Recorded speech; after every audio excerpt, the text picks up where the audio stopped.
Hello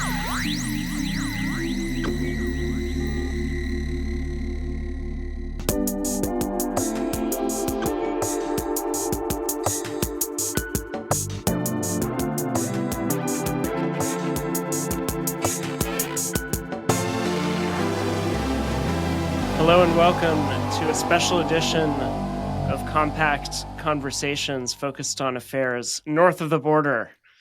Joining me are senior editor Ashley Frawley and special Canadian correspondent as well as Compact contributor Gord Magill.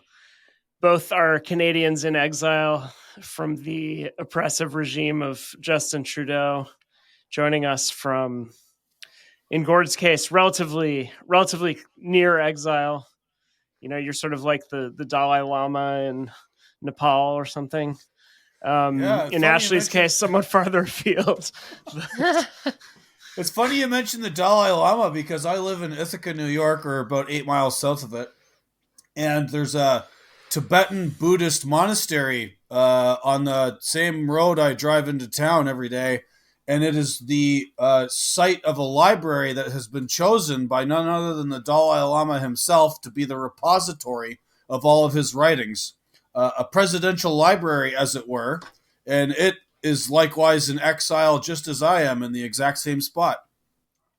Remarkable. Well, some kind of fascinating synchronicity there.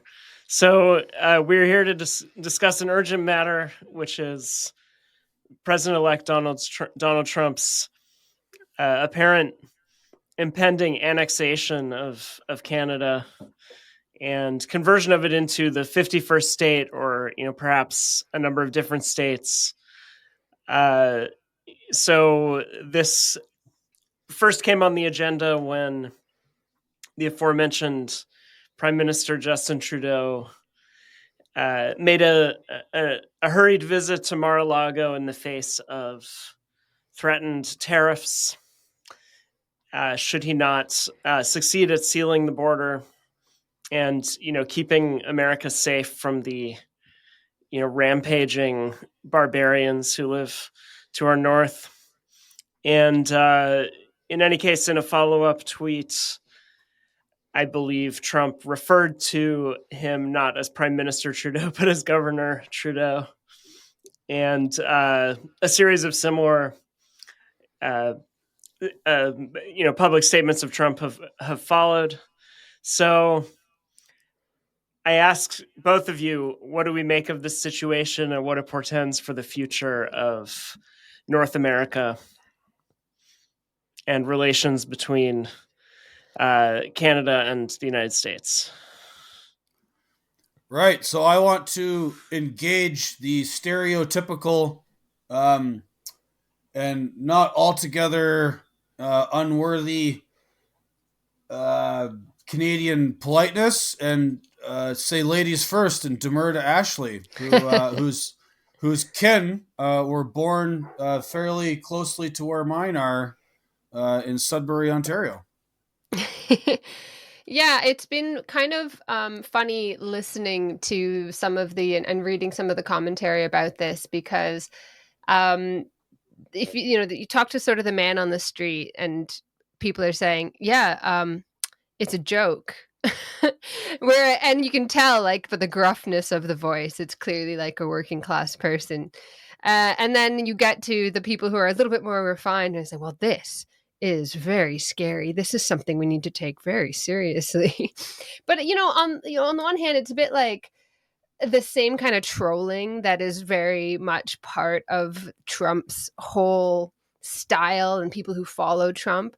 And of course, famously, Trump begins with trolling. I mean, people were kind of joking about Trump being president, and it started out as this kind of like jokey movement, and now it's come true. So I always remember Angela Nagel's Kill All Normies, where she talks about how serious, like, a lot of things start with a kind of ironic trying to get a rise out of the libs, and then it becomes serious. So I don't know if I'm going down that path of being like one of these people who can't take a joke, but I do wonder, like, this is just so much par for the course of politics when it comes to Trump, where it's like, I was talking to a friend of mine, and he said he was talking about how the nuclear bomb is the greatest invention of human beings. This is like the greatest thing that human beings have ever created is the nuclear bomb,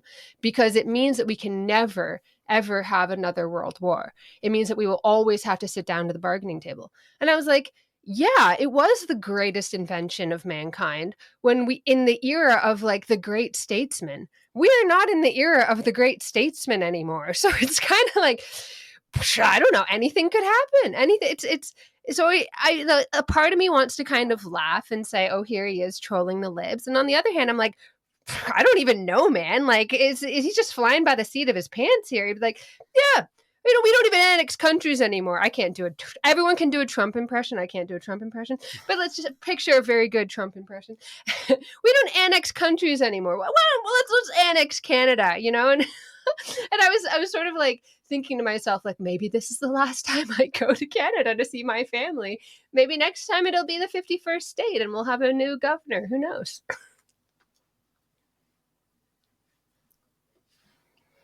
Yeah, the annexation talk and the 51st state thing has certainly riled up, speaking of the libs, a critique I have of the Canadian media, and this is not necessarily the sole responsibility of the sort of like liberal or left side of it.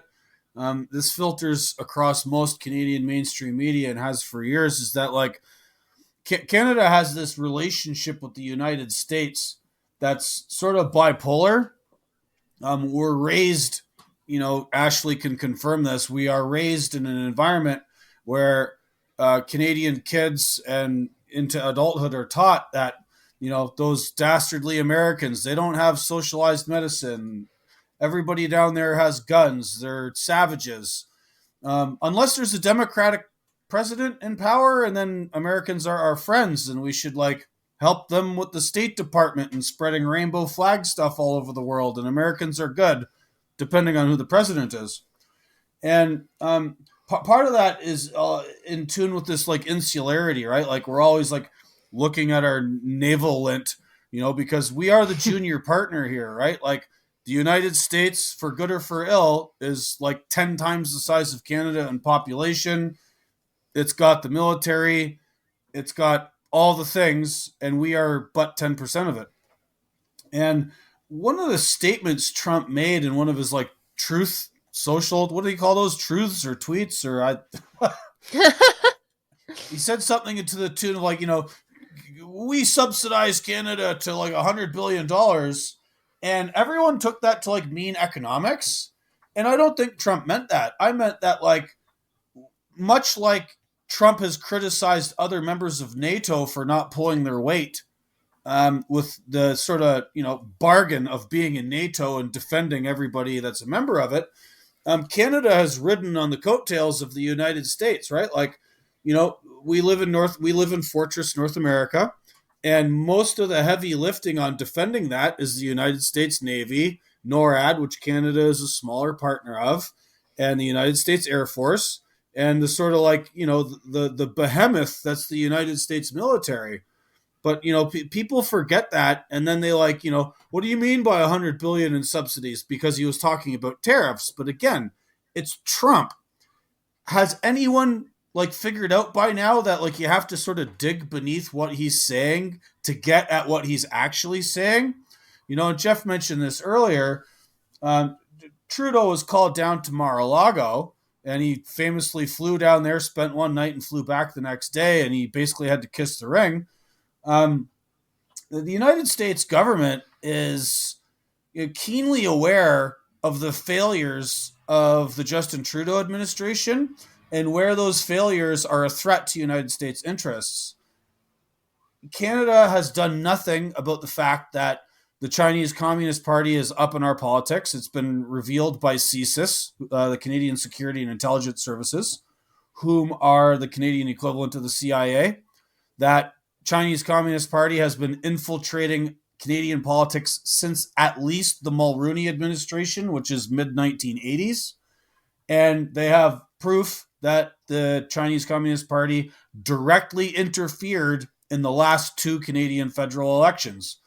An inquest into this was called.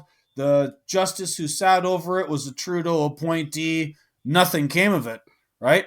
The American government is not interested in having Canada slip further into the sphere of Chinese influence.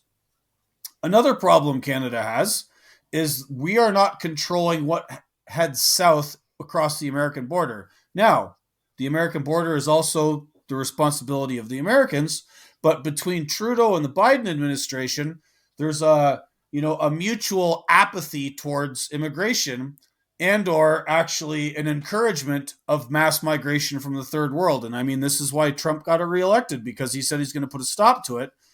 A lot of migration into the United States is actually coming from the north. There's been a significant increase in border crossings from people, especially in the Northeast, into like Vermont, New Hampshire, and upstate New York, from people who come from Africa or South America or wherever. They fly into Montreal and then they get a bus and then they just walk across the border into Canada. And sometimes people walk across the border north into Canada from the United States, and nobody seems to be doing anything about it.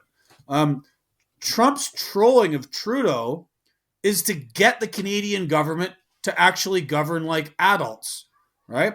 So, there was a case of a Pakistani man who was found to be plotting to like kill people, and like he came in through Canada.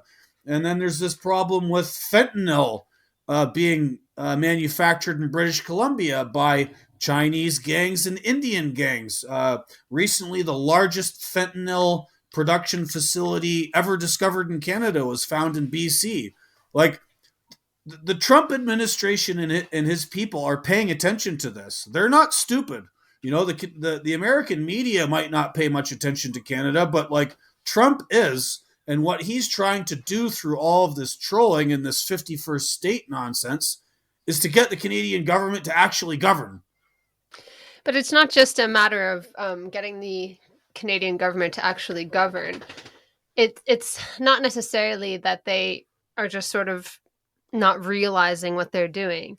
I think, encouraging mass migration, for instance, is a conscious decision, because this is a key driver of economic growth, is these really poorly paid jobs, usually in the service sector, that Canadians typically won't take up at the going rate being the key phrase. And so they're trying to encourage people to take up these jobs, and they don't mind like falling birth rates and that sort of thing at home, because homegrown workers tend to be more demanding.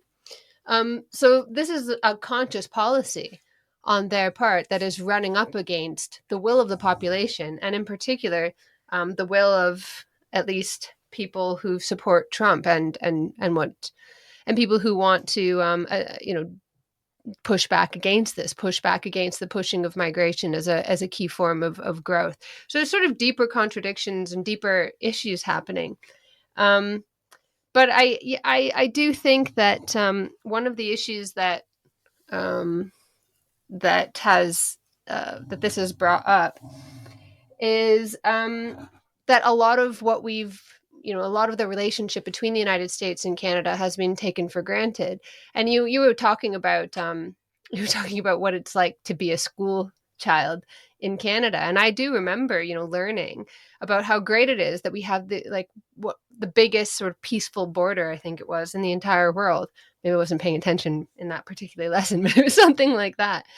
And it's like, when you have something like that that's taken for granted for such a long time, new leaders who come into it don't necessarily, it seems to me, understand what it was that kept that delicate balance happening. And I think that's possibly true for Trudeau as much as it is for Trump.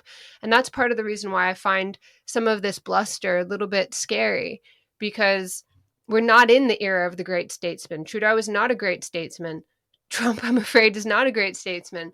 And maybe, he reminds me a little bit of like an ironic hero, where he maybe like by doing things totally differently and not understanding the underlying rationale for a lot of the consensuses that have existed for such a long time, he can shake things up and do things differently.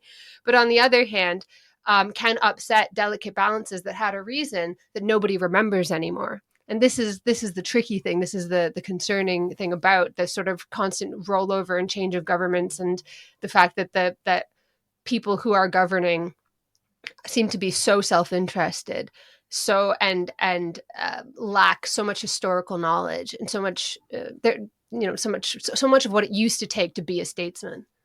Right, and you mentioned the rolling over and changing of governments. Many people have been sort of very loudly anticipating the exit of Justin Trudeau, including possibly President-elect Trump, including myself. I'm not a fan of the Prime Minister, but at the moment, it should benefit American listeners to this podcast to know that Canada is currently being sort of held hostage by a Mexican standoff, right? The Prime Minister is in charge of a minority government. It's extremely unpopular. He tried to reinforce his government by calling an election in 2021, using his self-perceived leadership during COVID to pad out more seats in Parliament. And that gambit did not produce the results he desired. In fact, it made almost no change to Canadian Parliament. And then the Freedom Convoy happened. Greatest protest in Canadian history, most peaceful, most righteous thing that's ever happened in Canada. And in the wake of that, Trudeau enters into this supply and confidence arrangement with a leader of the minor party, the NDP, Mr. Jagmeet Singh. And ever since spring 2022, the Canadian government has been run by this sort of arrangement between Trudeau and Singh. And despite all of the utterly stupid things Justin Trudeau keeps doing, the policies he doesn't correct, the bluster he gives towards the United States and towards his critics, we can't get rid of him. The Conservative Party has tried to enter a number of non-confidence motions. They go nowhere. Jagmeet Singh, when he gets annoyed at Justin Trudeau, says that he's going to, hold him to account, but then Singh just goes along with Trudeau and does not allow these non-confidence motions to pass. And everyone's demanding Trudeau to resign, especially in the wake of the resignation of his Deputy Prime Minister and Finance Minister, Chrystia Freeland, last week, who I would submit in part resigned due to the actions of President Trump. Because Trump, in his trolling and in his discussion of tariffs, created an argument between Trudeau and his deputy, which didn't really get resolved, and Freeland took that as a cue to exit. And so now, there's even more calls for Trudeau to resign, like his own deputy prime minister doesn't have confidence in him. Nobody has confidence in him. And yet, because of this Mexican standoff, here Canadians stand powerless and emasculated to do anything about this zombie government that's running the place. And the only person who's managed to move it in any kind of direction has been Donald Trump. What do we do with this? Well, one of the things that I've been thinking about with this this reorganization of political leadership in Canada is, maybe this is like my inner conspiracy theorist. I do have that side to me. But a part of me wonders if they're sort of scrambling to have a leader that is more able to politically maneuver alongside Trump. Something seems to be happening where the Justin Trudeaus of the world are on their way out, but they represented a very concerted move within global governance toward, I don't know, what you could just plainly call a kind of woke politics, but it's much deeper than that. It's this kind of neoliberal forms of governance. And I hate this word because when you say neoliberal, people imagine it makes more sense to call it like a post-liberal form of governance, because it is about limiting personal freedom, behavior management, careful careful control of everything outside of markets, because of a deep belief that, mainly the reason why things don't work is market failures, which are rooted in behavior and cultural things and the patriarchy or whatever it might be, all sorts of these distortions that are introduced from the outside. So you have this desperate, frenetic attempt to control everyday life. That's just one part of it. But Trudeau represented this kind of form of governance.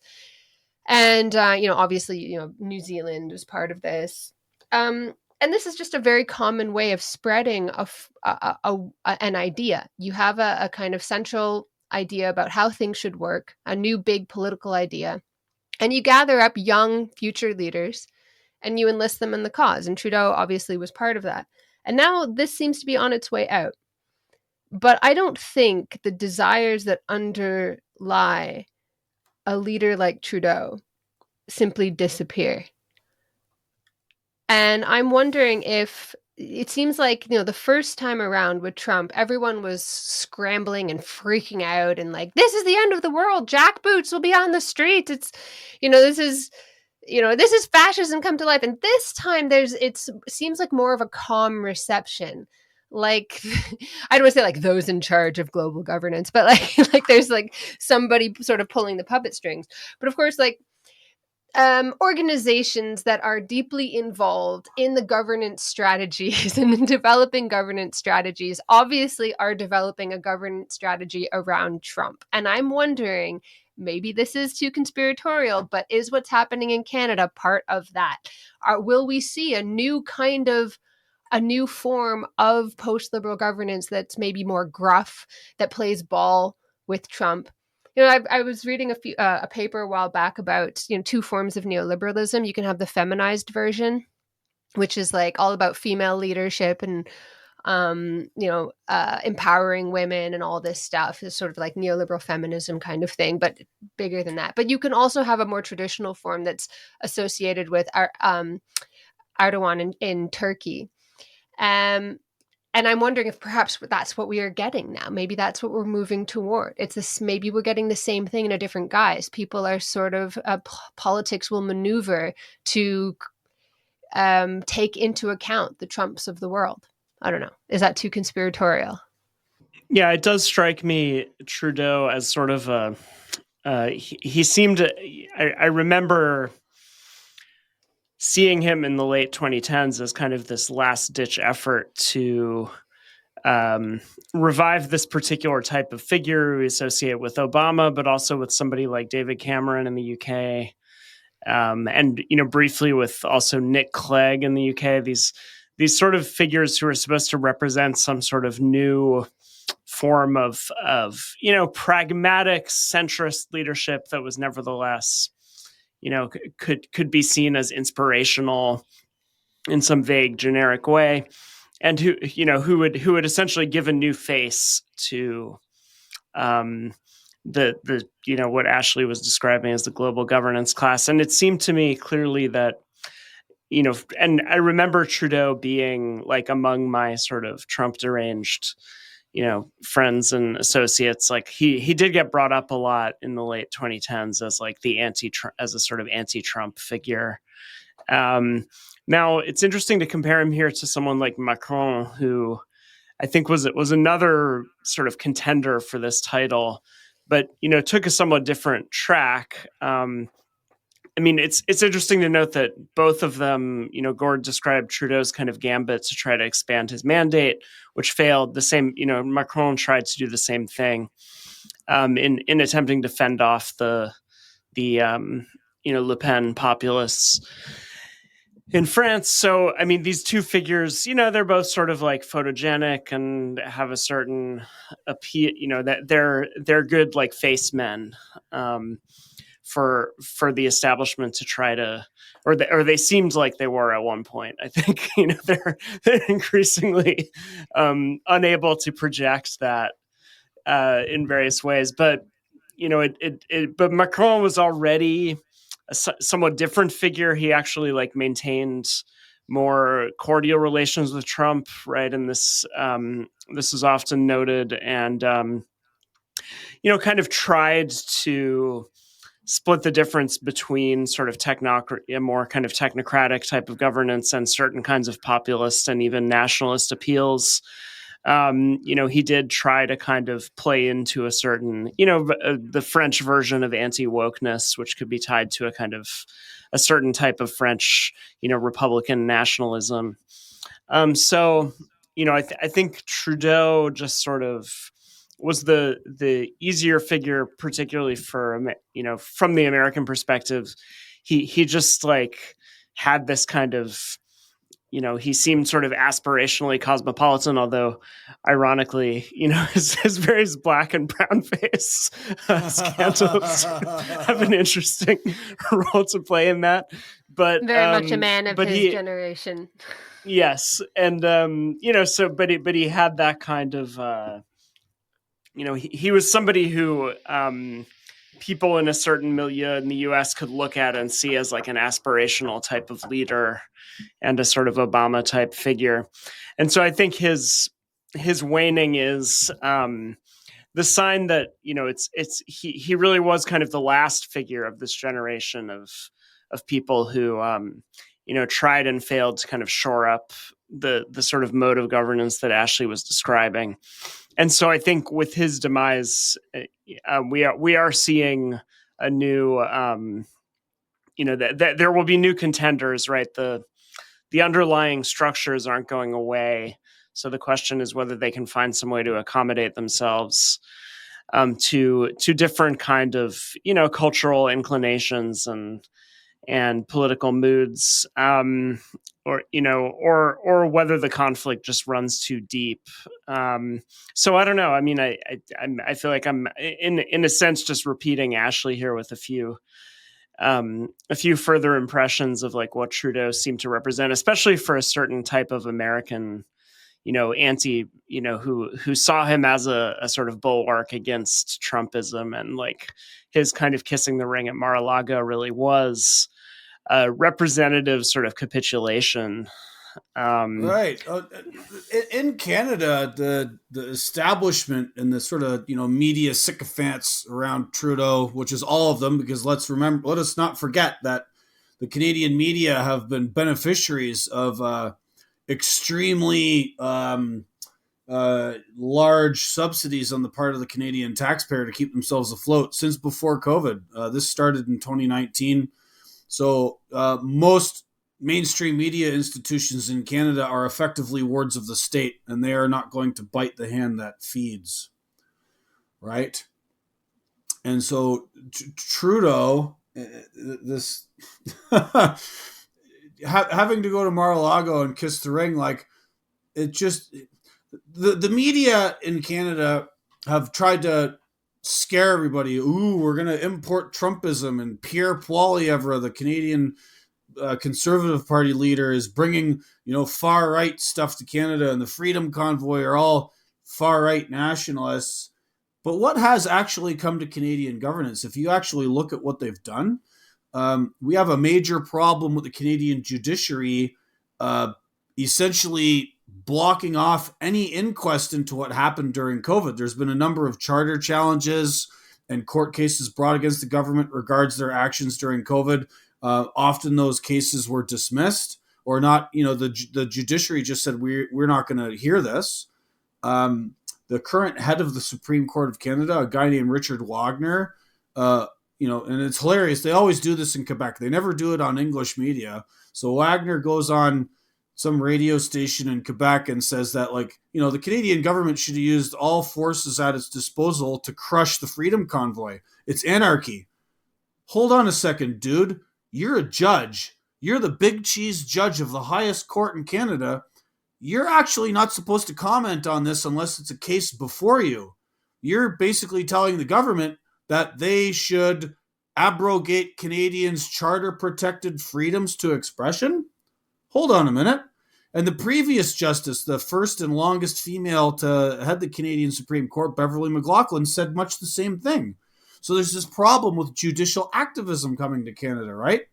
And then we have this political prisoner situation with the guys out in Alberta who were arrested, held without bail for over 2 years. Two of the 13 people that were arrested are still in jail to this day on like trumped up charges in an extremely questionable case that everybody seems to have forgotten about. And then we have leaders of the Freedom Convoy and other people associated with the Freedom Convoy who are still being persecuted to this day. The government has had charges they laid against protesters thrown out. The government appeals it and like keeps dragging these people back and forth. So we have this like judicial activism. Like where did that come from? Where did the use of lawfare come from? So this claim that like Trumpism is coming to Canada is total and utter baloney. And what's really coming to Canada is something that started in the United States with the Democrats. Yeah, I mean, I was going to raise this question earlier, but, we published something by George Dunn about the Canadian philosopher George Grant several months ago in Compact. And, Grant back in the 60s, 70s was kind of already, he wrote a book, Lament for a Nation, which, essentially argued that Canada had already become sort of de facto subordinated to, if not colonized by the United States, certainly on a cultural level, but also on a political and geopolitical level. One significant element in it was the stationing of nuclear missiles U.S. nuclear missiles in Canada. And so, this is a longstanding process. And so, it might be worth in terms of this 51st state trolling of Trump's, thinking about to what extent, is this de facto the case? And, is Canada the 51st state in ways that, would be uncomfortable for many to acknowledge? And, to what extent can that be counteracted, or would it be desirable to counteract that? Well, to the extent that it sort of is an extension of the U.S., I mean, just as Gord was saying, it's this the extension of a lot of quote unquote progressive, but actually quite regressive political movements that have been associated with the Democrats, sort of lawfare, excessive. It's like at least in America, there are some systems in place that stop some of the wackiest things from happening. And this is obviously lamented by, so you have, states that have a lot more freedom to govern themselves. And this is often lamented by lobby groups because it makes it very, very difficult to do something at a federal level, to do something at a countrywide level. But it actually means that things like my sort of pet issue, assisted dying, are very, very difficult to spread across the entire country. Whereas in Canada, that is a lot easier. And that's also why activists will target places like Canada, and this happens in Europe as well, this sort of strategic targeting of policies where you have like a global group that is aiming to create some worldwide policy, like, I don't know, banning corporal punishment in the home or assisted dying, i.e., or also known as euthanasia. And they will strategically target places that have this very easy access to policymakers. So that's why all this crap starts in Scotland or Wales, or they will target Canada. And it's just or New Zealand. It's because it's such a quick and easy pathway to policymaking. So, and a lot of these policies are actually American. They start in organizations that are American, like essentially the United Nations. A lot of the people who are thinking up ideas within that, it's coming from America, and then it filters through to UNICEF, and it filters through to whatever their various organizations are, and this is how they make. This is how they have an effect in various countries, and they have more or less a freer hand, at least in Canada. And to that extent, it's like Canada is what America would be if American progressives had their way. And that should scare us in a lot of ways, because I think actually what passes for the left, Trudeau is considered like a left-winger. Arden was considered a left-winger, was even part of like a socialist group, youth group. I think these people are essentially right-wing in the older, scarier form of that. But they mask what they're doing in kindly form. So they are very anti-democratic, very anti-mass society, things that were associated with the old right, the old far right. But they mask it in a language of safety, which is crazy, because that is the most fascist thing possible. Like, what does a fascist, sorry, I'm going crazy now, but that's the most right wing, let's say, thing possible. Because what do? They big up threats, right? They oh, there's this huge threat, and your children aren't safe, and you're not safe. Well, and then I'm going to come in here and I'm going to take away freedom, but it's for your own good. Well, they do the exact same thing, but safety now is associated with the left. So keeping you safe and all about the risk and regulation of risk, all of that gets this left-wing wash. And we give away our freedoms gladly, thinking that we're so progressive. But it's comes from this anti-human, anti-democratic core. And what worries me now is that there's going to be a pivot, because people see through it. And I think Trudeau being on the way out is a sign that this form of global governance is not going to work anymore. People are onto it. But what are they going to pivot to? And we can get quite complacent, I think. And that really worries me. And a part of me also wonders, because I've been noticing that the right, which for a long time, like, I don't mind, going to right-wing events, because most of the time what is right-wing is just classical liberals. And I have way more in common with classical liberals than today's socialists. But I have been noticing that, like, there a lot of people on the right have started to mimic the worst aspects of what the left has become. They've become, they're desperate to be victims. I got accused of misandry recently for ironically pointing out things that people say women need. It's like, oh, I just want to be a victim so badly. And this is happening on the right as well. So I'm wondering if this pivot is going to be toward a more outright, like a sort of political realignment, where what is right wing recognizes itself and is recognized as right wing now, but we embrace it because we think we're sticking it to the left. And I don't want to be there either. I want us to have a politics that believes in democracy, that believes in human freedom. And I'm not sure that we are going there. And I'm worried that we're going to see developments like new leadership in Canada, like Trump coming to power, as the end of woke and, oh, yay, we won. I don't think that's true. Yeah, I don't have a whole lot of faith in Pierre Poilievre or the Conservative Party. They were sort of late to the game in defending the Freedom Convoy.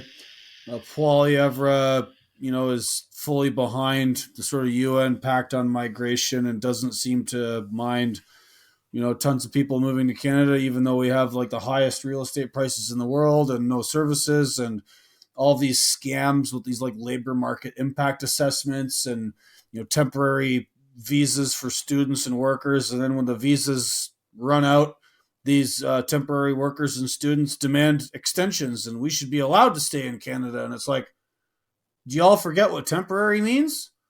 And the scams didn't take into account local labor market stuff. And like, I just don't. I don't think there's any rescue in Canada. The supposed far right party, the People's Party of Canada, consistently gets 1% of the vote if they're lucky. It's almost like a vanity project for Maxime Bernier. There's nothing. There's these sort of both sides people in the U.S. that like to say the Republicans and the Democrats are exactly the same. I think that's true in Canada. I don't think there's not effectively a whole lot of difference between the Conservatives and the Liberals.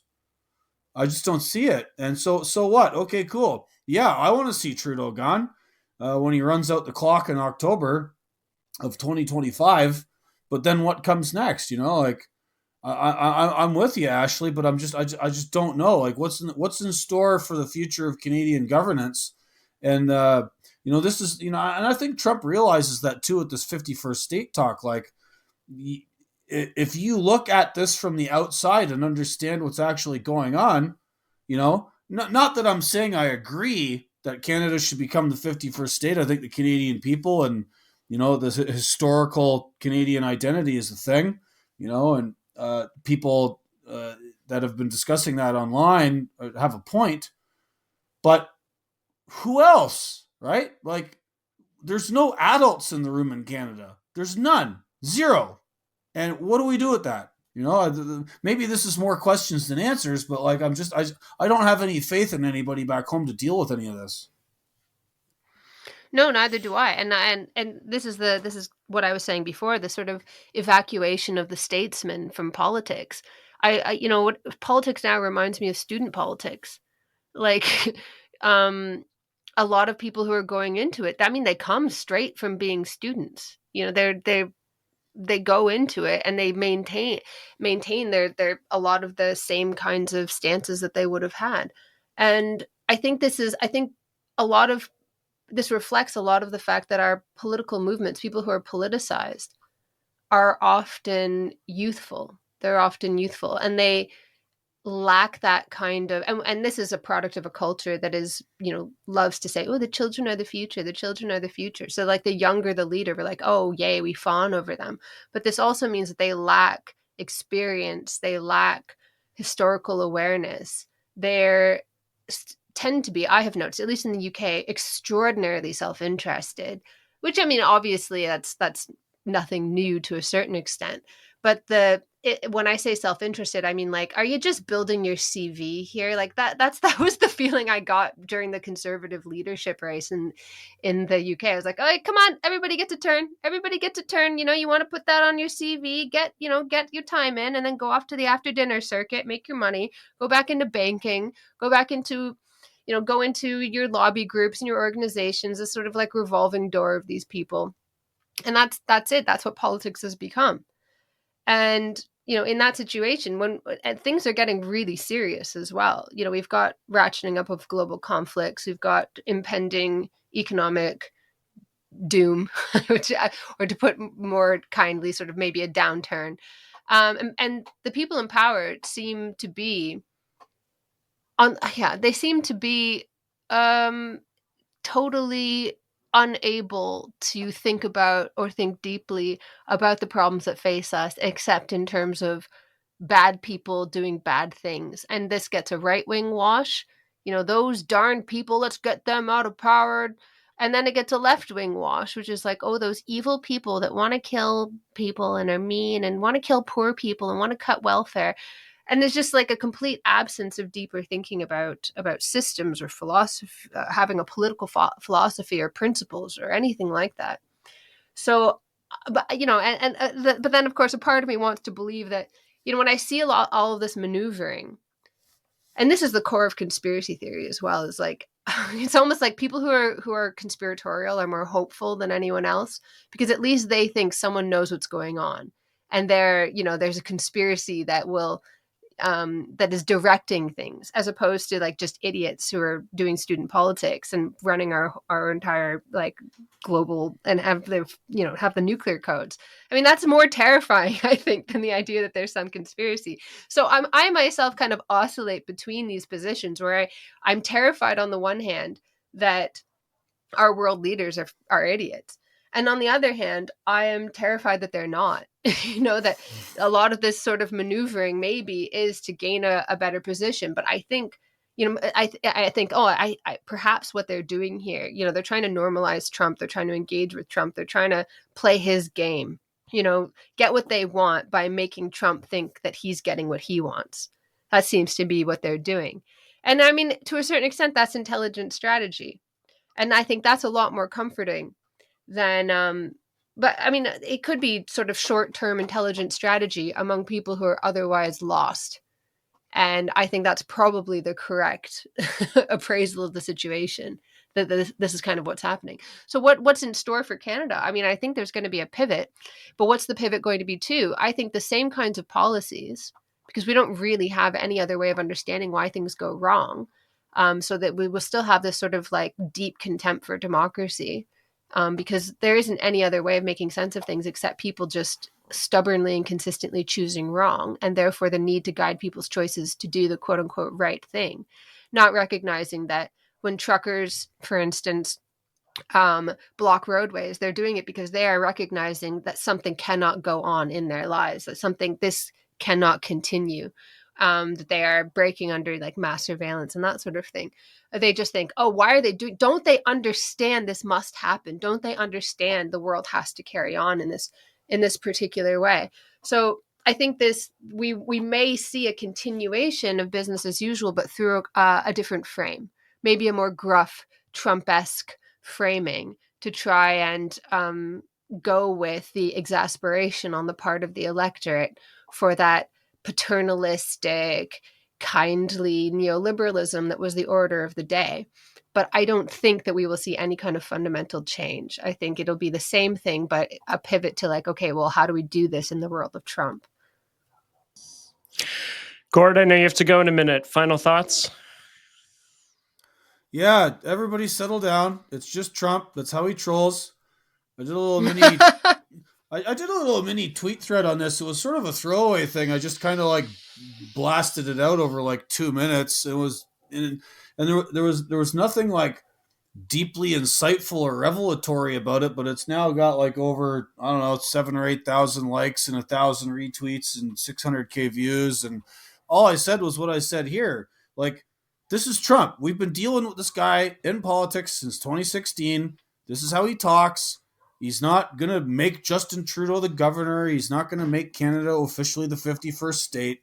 He's just trying to extract some action from the Canadian government, be it Trudeau now or Poilievre later, on items that are within U.S. policy interests. Just understand Trump as such and chill. Right?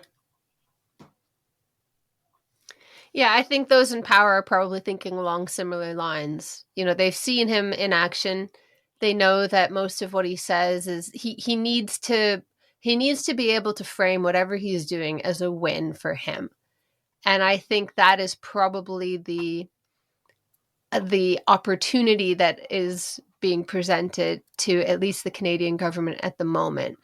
Okay, how do we reorganize things so we still get what we want, but in a way that Trump thinks he's won?